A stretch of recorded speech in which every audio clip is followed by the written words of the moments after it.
What's up, guys? Ghostboy here. It's been too damn long since I've sat down and talked to you guys. Over 2.5 years, I think, to be exact. It's been really busy with Ghostboy Entertainment, mental health struggles and all that, and just haven't really had the motivation to film these kind of videos, but, getting through life. Life happens, you know what I'm saying? It's currently January 10th as I am filming and also most likely uploading this video, so I know I'm late.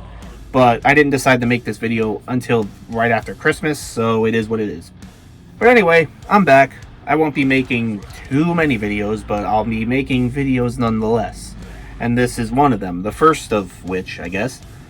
What I'm doing in this video that you're watching before you is giving you my top 40 favorite albums, full lengths specifically, no EPs, that dropped last year in 2025. Now, keep in mind, I'm not the best with words. I'll just say things I like about the albums, Some I have more to say than others, regardless of how low or how high they are on the list. And a lot of these descriptions of the albums I'm giving are going to be pretty repetitive because, they have a lot of the same things I like, so whatever. But anyway, let's just get into it. My top 40 favorite albums of 2025. Okay, before we do that, I need a drink. So, do you guys mind if I just, real quick? Oh, great, I spilled it. Cool.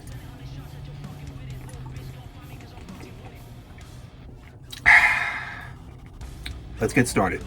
Kicking things off at number 40, we have the Acacia Strain, You Are Safe From God here. This album feels like a bulldozer, constantly running you over with those riffs and the hateful lyrics, and a very visible power violence influence, which makes for a punishing sound. They really did a good job at keeping us safe from God. Number 39, Your Spirit Dies, My Gnawing Pains Will Never Rest. Some classic metalcore revival with modern sounding production. It's got those shreddy melodeath riffs that make you want to bang your head, and those breakdowns that make you want to blow off some steam. Well done, boys. Well done.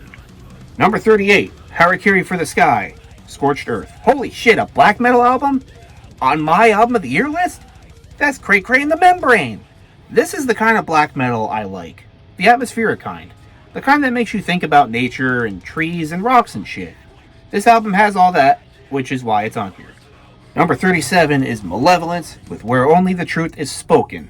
Take some of the best elements from Crowbar, Lamb of God, and Killswitch Engage, mix them all together, and you have this album.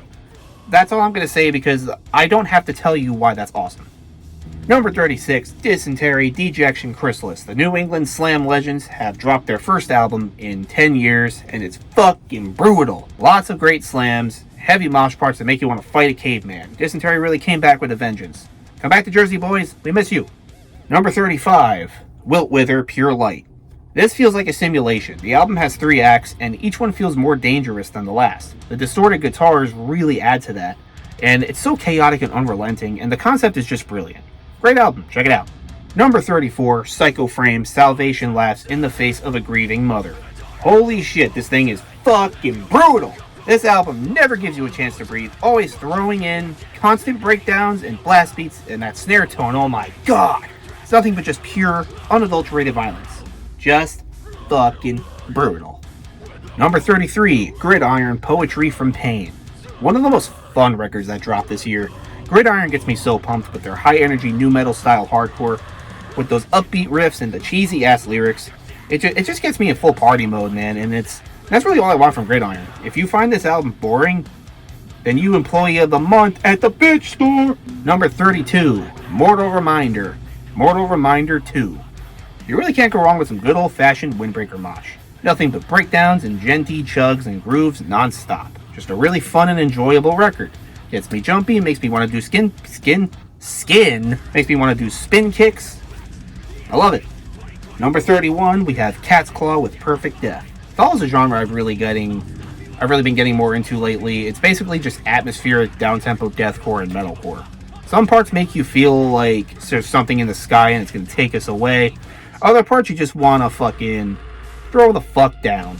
I really look forward to hearing more from this band in the future. They're cool. Number 30, we have The Godfathers of Deathcore, Despised Icon, Shadow Work, a mix of old and new deathcore. There's something here for every fan of the genre. It starts off with the title track, which has tons of delicious, home-cooked melodeath riffs and stupidly fast blast beats. And the next song is Over My Dead Body featuring Matt Honeycutt from Kubla Khan, which has more of a beatdown style deathcore, sound. And the whole album is just scattered with all different elements taken from every era of the genre. This is Despised Icon making great use of modern deathcore. Number 29, Spiritbox Tsunami Sea. It took me like 3 re-listens for this album to fully click with me. I thought it was boring the first few times, and then it finally clicked with me after the 3rd listen. Spiritbox, this is them doing what they do best, balancing the heavy and the melancholy. They get heavy when they want to with songs like Soft Spine and No Loss, No Love, and they get emotional when they want to with songs like Perfect Soul and Deep End, and it all works out in the end. Great job. Number 28, we have Born of Osiris with Through Shadows. I almost want to put this album on here for the track Elevate. That song literally elevates me. But I'm not going to do that because the whole album is littered with insane riffage and catchy hooks. They've completely abandoned deathcore by this point, but so what? They still know how to bring it one way or another. Number 27, Deftones Private Music. It's exactly what you expect from a Deftones album, and that is a great sign. It has a song for every mood. Feeling happy? They got it. Feeling sad? They got it. Feeling horny? They super got it. It's a classic modern Deftones album. You know what I mean. Number 26, Bloom, The Light We Cleanse. Bloom is basically just Australian counterparts, and this album is fucking great. It's very emotionally moving, melodic hardcore. It's raw, it's vulnerable, touches on mental health really well.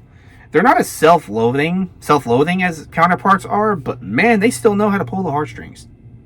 Number 25, Rivers of Nile, self-titled. What a beautiful fucking record, man. These guys really know how to melt your face off while also making you feel like you can fly. It's also their first album with Andy Thomas, and he fucking kills it, man. I know a lot of people are mixed on this one because of the softer direction they took, but I'm not one of them. I fucking love it. From one progressive death metal band to another, next at number 24 is Fallujah with Xenotaph. One of the most refreshing albums I've heard in a long time. They infuse elements from all their previous albums while still sounding fresh and creative. Lots of crazy ass riffs and solos and beautiful atmospheres like you'd expect from a Fallujah record. Plus Kyle Schaefer's fantastic vocal work. This is their best album yet. Probably. I don't know. It's up there at least. Number 23, Hail the Sun, Cut, Turn, Fade Back. A band I've known about for a long time, but never actually heard until I listened to this album. This is just, it's a kick-ass post-hardcore, pop-punky thing. They have a very theatrical feel to them, somewhat similar to like the Home Team, along with some cheesy-ass lyrics similar to Dance Gavin Dance, and I think it blends together really well. In the end, it just sounds like a band that's like locking in while also having fun, and that's what makes it as enjoyable as it is. Number 22, Abbey Falls, Life is Just a Temporary Plan. Yet another vicious fucking metalcore album. This shit makes me feel like I'm the main character in a video game, and I'm fighting a bunch of bad guys, and I'm winning. It's so in your face and to the point, constantly throwing these hard-hitting grooves and licks in your face. And yeah, I just had a great time listening to this album, and I think you will too if you're into that metalcore stuff. Number 21, Bayway, motherfucker!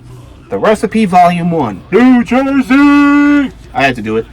I just had to. I fucking love Bayway, man. They're so much fun. It's that classic New Jersey hardcore aggression with J-Way spitting mad bars with a bad attitude. The production and missing? No, it's there. The production and the production and the mixing is insanely good as well. It's dirty as fuck and really adds to just how authentic this album is. New Jersey, New Jersey, New Jersey. I'll stop now. New Jersey, New Jersey, New Jersey. We've reached the halfway mark, so I'm gonna take a drink. Alright, now, number 20, Whitechapel, Hymns and Dissonance. The kings of deathcore have come back with a vengeance and delivered a divine punishment. As much as I love the more progressive death metal sound of The Valley and Kin, this is my favorite Whitechapel. It's brutal as fuck, crushing breakdown, shredding guitar work, blast on blast. Phil Bozeman continuing to prove that he is the top man of deathcore vocalists. Oh my god. Classic Whitechapel has returned, and it's fucking awesome. Number 19, Fox Lake, New World Heat. Another super fun and energetic one. Fox Lake is what you get if Limp Bizkit and Throne had a love child. Their mix of metalcore, hip-hop, and beatdown is insane, crushing riffs over some DJ style. This is cringe, but it's true. The energy is through the roof, and the songwriting is top notch. Listen to Fox Lake, their bass. Also, just want to point out, if you see me constantly looking over here, it's because I made some notes because I can't remember shit. Number 18, Aviana, Void. This truly does feel like I'm falling into a void. While Aviana may not be reinventing the wheel or anything, their mix of gent grooves, electronics, and a dark atmosphere is fucking awesome. And Joel's vocal range just adds the cherry on top. Very epic. Number 17, we have Dreamwake, The Lost Years. Is synthwave core a word? I think it should be. Dreamwake is such an amazing band. It's progressive metalcore mixed with synthwave, which is nothing new as bands have been mixing the two for a while, but I think Dreamwake does it best. The main thing that makes them stand out from others is the saxophones. Holy shit, what a hell of an addition. It seems wacky on paper, but the execution is incredible. This album is such a vibe, and I'm so glad that they're getting more recognition. Number 16, we have the local boys, Scasm, Bludgeon Beyond Repair. An absolutely disgusting display of gore grind and slamming brutal death metal destruction. It's dirty, it's nasty, it's gritty, it's brutal. It's everything you want in a slam record. If you're into that stuff, I sure as hell am. This album is for you. That's all I gotta say. Number 15. Not Enough Space, Weaponize Your Rage. This was album of the year for a little while, but shit happens. This is another good example of balancing heavy and soft. It's got its fair share of heavy as fuck verses and poppy choruses.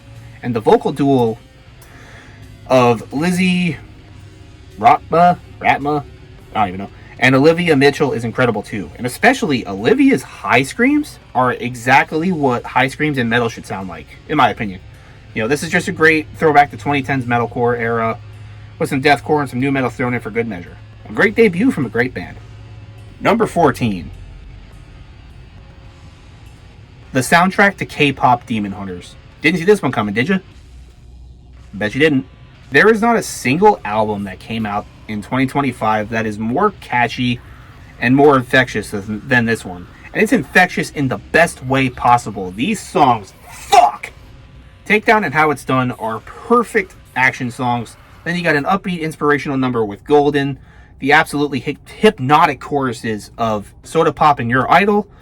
Like, these are the kind of songs you want stuck in your head. And if they ever leave your head, you'll be miserable. They're just that fucking awesome. Also, watch K-Pop Demon Hunters. It's a great movie.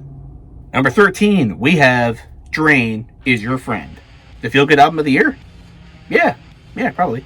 This album is a perfect blend of thrash metal, hardcore punk, and like straight up punk rock, with a little bit of pop punk thrown in for good measure. It's super upbeat and high energy while also pummeling you with those 80s thrash riffs. All that mixed together makes for a sound that makes you feel like you're on the beach, like you're on the beach having a good time with your friends and you just don't want to leave.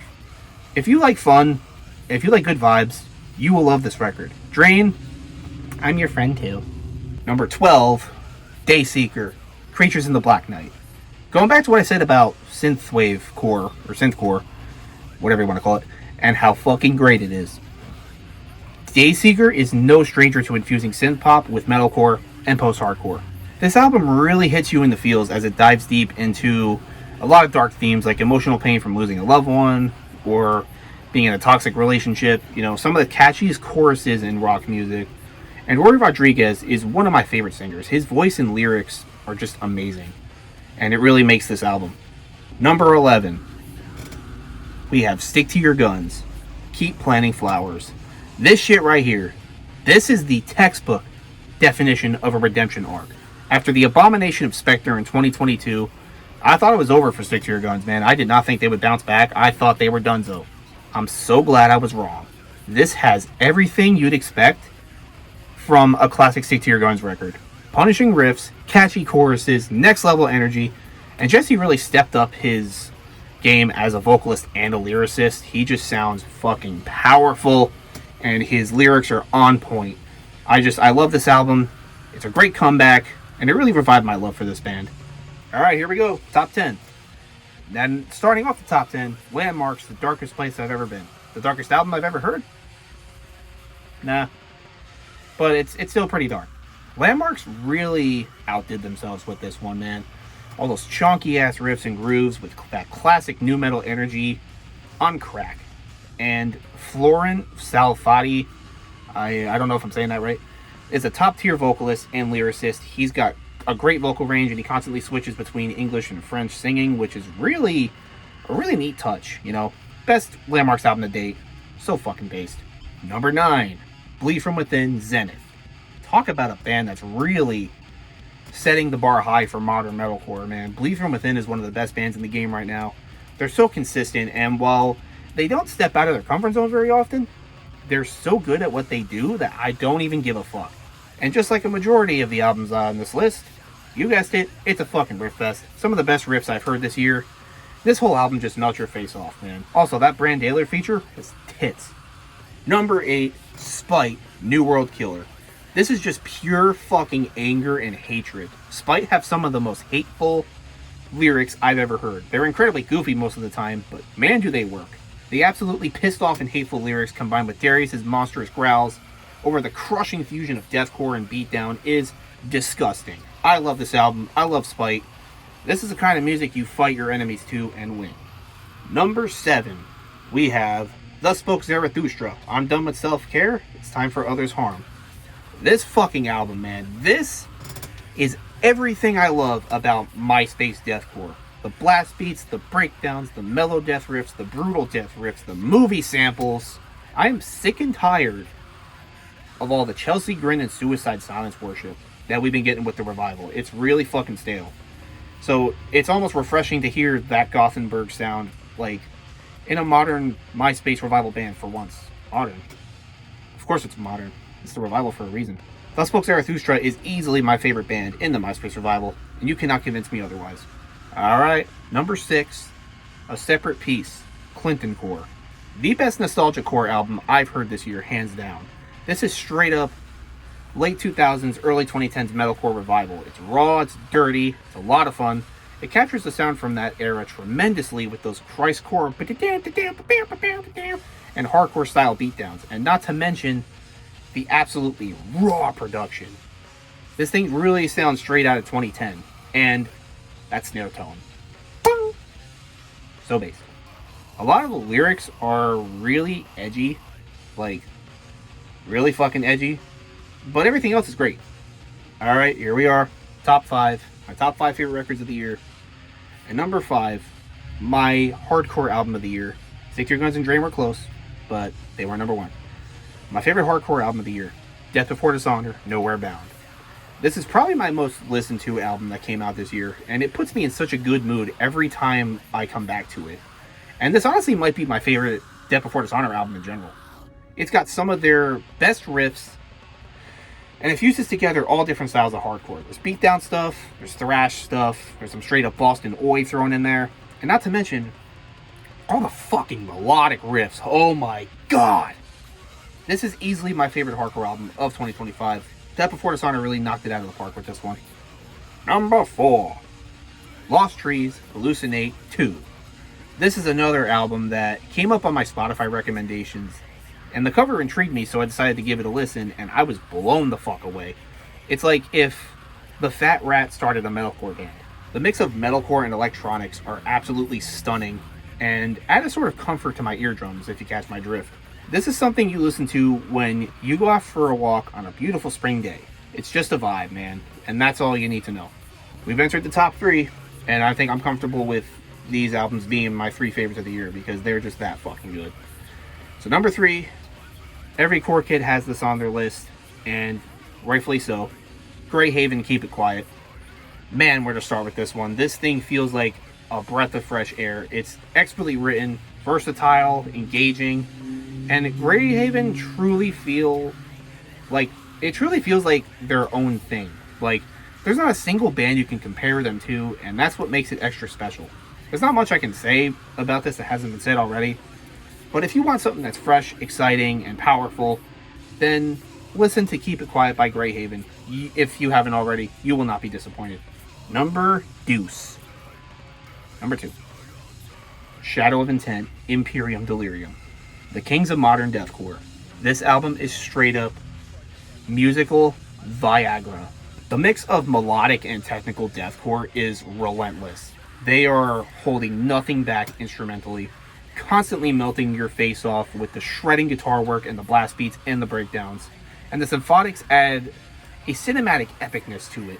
You get the feeling that this was originally written for like a high budget action movie. And that's like, I love that in heavy music. It's just, it adds a nice touch. And there's not a single bad song on this album. There's not a single dull moment to be found either. From the second Prepare to Die kicks in to the second the title track kicks out. Shadow of Intent are seriously keeping modern deathcore exciting.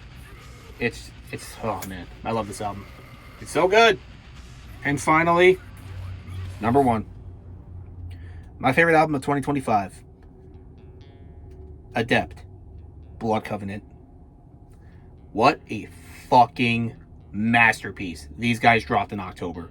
This is their first album in 9 years, and I've been a fan of Adept since 2019, so, and when I saw that they were releasing new music this year, I was pumped, and I was not let down, man.